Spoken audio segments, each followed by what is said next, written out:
안녕하십니까. 교과서 읽어주는 남자 김영선입니다. 오늘 우리 역사 수업 24번째 시간 함께 시작하도록 하겠습니다.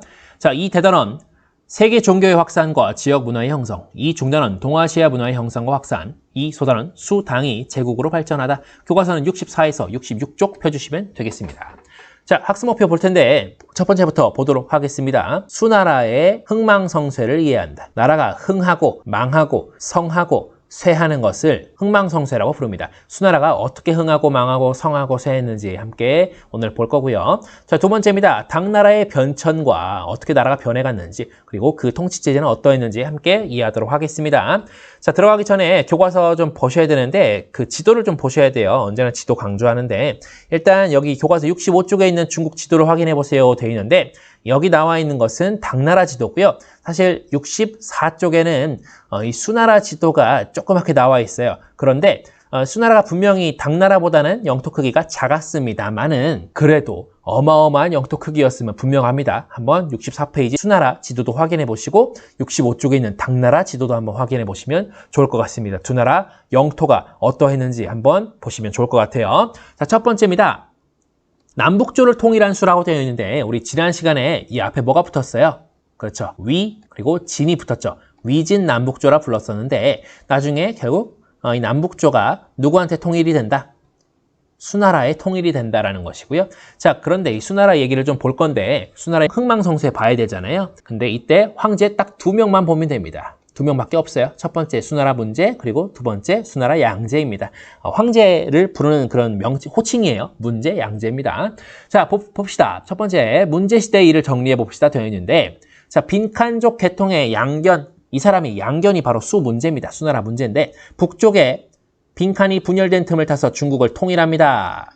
이게 589년도고요. 자, 시험으로 관리를 선발하는 빈칸을 실시했고요. 그리고 빈칸 이래 시행되던 토지, 조세, 군사 제도를 정비해서 중앙집권 체제를 강화했다라는 것이고요. 여기에 지금 조세라는 단어가 나와 있는데 앞으로도 계속 나올 거예요. 조세는 바로 세금입니다. 세금. 땅에 대한 제도, 세금에 대한 제도, 그리고 군사에 대한 제도를 정비해서 중앙으로 힘을 모았다. 누구의 힘이 강해진다? 황제의 힘이 강해진다는 거 살펴보시고요. 그리고 두 번째, 수나라 양제시대 일을 정리해 봅시다 되어 있는데 이때 이 빈칸을 완성하는데 이 빈칸을 완성한 게 어떤 의미를 갖냐면 강남의 풍부한 물자가 화북 지역으로 원활하게 이동할 수 있도록 하였다라고 되어 있는데 선생님이 지난번에 말씀드렸어요. 강남이 어디 말하는 건지 화북이 어디 말하는 건지 중국 지도상에서 강남, 화북이 각각 어디에 있는지 살펴보시라고 했어요. 찾아보시라고 했습니다. 자, 강남에는 물자가 풍부했나 봐요. 그런데 이 빈칸을 통해서 화북 지역으로 이 풍부한 물자가 이동할 수 있었다라는 것이 이 빈칸 완성의 의의로 볼 수 있겠고요. 자, 그랬는데 이것을 만드는데 많이 힘들었어요. 그리고 이 외에도 여러 가지 토목공사를 많이 하게 됩니다. 대규모의 토목공사를 많이 했고요. 그리고 빈번하게 아주 자주 대외 원정, 다른 나라를 막 쳐들어가는 거예요. 그러면서 백성들이 좋아하겠어요? 싫어하겠죠, 당연히. 빈칸 원정길에 떠났다가 반란이 전국으로 확대되면서 멸망하고 맙니다. 언제? 618년에.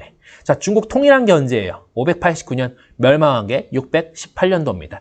얼마 가지 못하고 나라가 멸망했습니다. 한 30년 정도 갔던 것 같아요. 자, 두 번째, 당의 변천입니다. 당나라의 변천인데 일단 누가 세운지 봐야겠죠. 당나라 세운 사람은 자, 역시 또 빈칸족 계통의 이연이라고 하는 사람입니다. 이연, 사람 이름이에요. 이 사람이 당나라 고조입니다. 당나라 고조가 되는데 이 사람이 빈칸의 지원을 받아서 장안을 수도로 삼고 당나라를 건설합니다. 그게 언제예요? 618년. 그러니까 수나라 멸망시킨 게 최종적으로 누구다?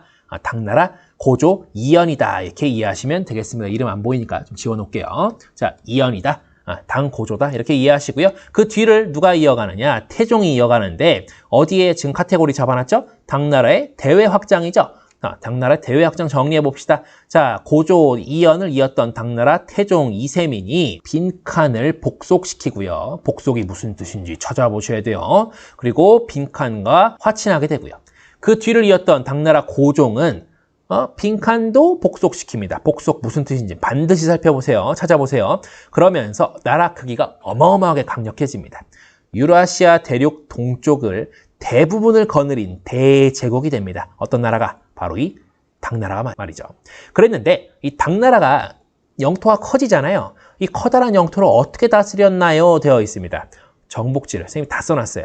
정복지를 현지에 있던 유력자에게 위임해서 통치하는데 위임이 무슨 뜻인지 반드시 찾아보시기 바랍니다. 위임 통치했다. 현지에 있던 힘 있는 유력자에게 위임해서 통치했다. 그렇게 한번 이해해 주시고요. 당나라 쇠퇴의 단계를 차례로 정리해 봅시다. 자, 이렇게 잘 나가던 당나라도 쇠퇴의 길을 걷게 됩니다. 8세기 중반이고요. 8세기 중반 무슨 사건이 일어났어요. 빈칸 사건 이후에 국경을 수비하고 있던 빈칸들이 독립적인 세력을 성장하면서 급격히 쇠퇴합니다. 뭐가? 당나라가 쇠퇴합니다. 거기에 더해서 나라에 있던 환관들, 관료들이 지들끼리 막 권력 다툼을 하는 거예요. 거기에 더해서 이 위에서 자꾸 싸우고 나라가 개판이 되어가니까 농민 반란이 일어나요. 그 중에 대표적인 이 빈칸난이 있었고요. 그러다가 결국 절도사 누구에 의해서 멸망하게 됩니다. 당나라 역시 어마어마하게 커다란 영토 대제국을 이렇게 다스렸지만 대제국으로 거듭났지만 결국에는 쇠퇴의 길을 걸어가게 되었다라고 이해를 해주시고요. 나중에 멸망한 거예요. 그리고 당의 통치체제에 대해서는 여러분들 구글 퀴즈를 통해서 선생님이랑 같이 알아보도록 하겠습니다. 좀 도표랑 있어서 같이 좀 볼 거예요. 우리 이번 시간은 여기까지고요. 대단히 고생 많으셨습니다.